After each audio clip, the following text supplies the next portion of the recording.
बहुत सारी थोड़ी थोड़ी चीजें होती हैं जो कि आपको और स्प्रिंकलर्स की तरह आप यूज कर सकते हैं अपने आंसर राइटिंग में। स्प्रिंकलर्स क्या हुए? सबसे पहले स्प्रिंकलर हुआ जैसे आपके ग्राफ्स हुए। तो दो चीजें मैं कहूंगी, ग्राफ्स एंड मैप्स, दो चीजें बहुत ही बेस्ट स्प्रिंकलर्स हैं। These can never go wrong. Flow charts बनाने में कई बार आपको समझ नहीं आता है फ्लो चार्ट कैसे बनाए, किसका बनाए, प्रैक्टिस बहुत जरूरी होती है। बट मैप एक ऐसी चीज है जो आप कहीं भी यूज कर सकते हैं। एंड मैंने इवन GS1 के पेपर में 20 में से 16 क्वेश्चन में मैप बनाया था।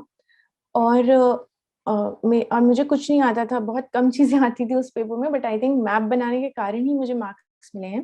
एंड मैप आप बहुत क्रिएटिविटी शो करता है आपका। मैप आप किसी भी क्वेश्चन में बना सकते हैं, जरूरी नहीं है ज्योग्राफी का क्वेश्चन है तभी आप मैप बनाएं। मैंने हिस्ट्री के क्वेश्चंस में मैप बनाए।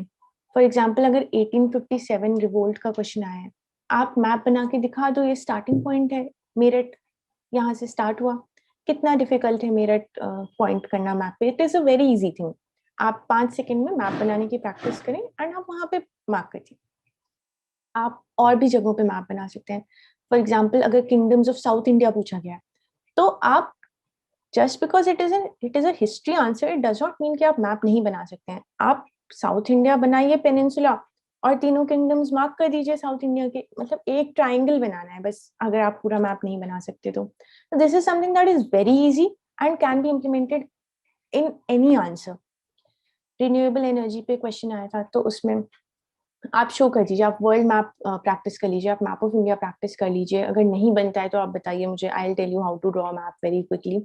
एंड मैप के साथ एक चीज जरूर याद रखिए कि please always put it in a box and नीचे लिख दीजिए map representing, map of India representing renewable energy resources, map of India representing kingdoms of South India. आप थोड़ा सा बॉक्स बना के लिख देंगे तो आपका आंसर एक नीट हो जाएगा, स्पेसिफिक हो जाएगा, और बेसिकली काफी प्रिसाइज हो जाएगा। तो one thing is map, the second thing is graph. Graph is something जिसने मुझे बहुत हेल्प किया मेरे आंसर्स में।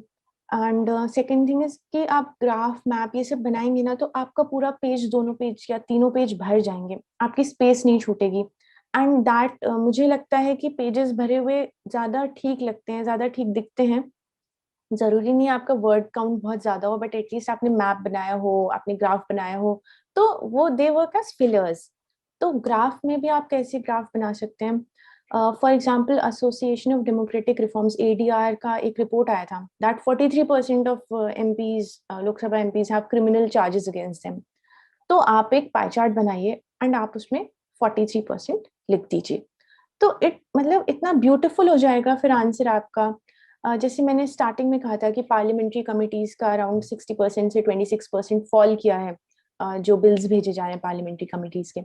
तो आप ऐसे ग्राफ बनाइए, उसमें पहला वाला बार बनाइए 60% का, दूसरा वाला बनाइए 26% का, और ऐसे एरो बना दीजिए और लिख दीजिए fall in parliamentary committee work. तो ऐसे क्या होगा, ऐसे आपका आंसर बहुत ब्यूटीफुल होगा। एंड ग्राफ्स एक ऐसी चीज है जो आपको एक एक्स्ट्रा एज देगी आंसर्स में। सो नाउ अभी मैंने इतनी सारी चीजें कही हैं, लेकिन बहुत ज्यादा जरूरी है आंसर राइटिंग स्ट्रैटेजी में ऑर्गेनाइज्ड होना। और ये जो मैंने चीजें कही हैं वो ऐसी चीजें नहीं हैं जो अचानक से आंसर लिखते हुए दिमाग में अचानक से चमक जाएंगी, कि अचानक से आपको आइडिया आ जाएगा कि ये ग्राफ बना लेते हैं। इसके लिए इतना टाइम नहीं रहता है उस टाइम पे यू आर इन अ हरी, आप जल्दी जल्दी लिख रहे होते हैं, आप एक ऑटो पायलट मोड में होते हैं। तो आपको ये चीजें प्री प्रिपरेशन करके चलना पड़ेगा, and this is the best time for it. तो मैंने अपने लिए 4 नोटबुक्स बनाई थी, GS1, 2, 3, 4। उन 4 नोटबुक्स को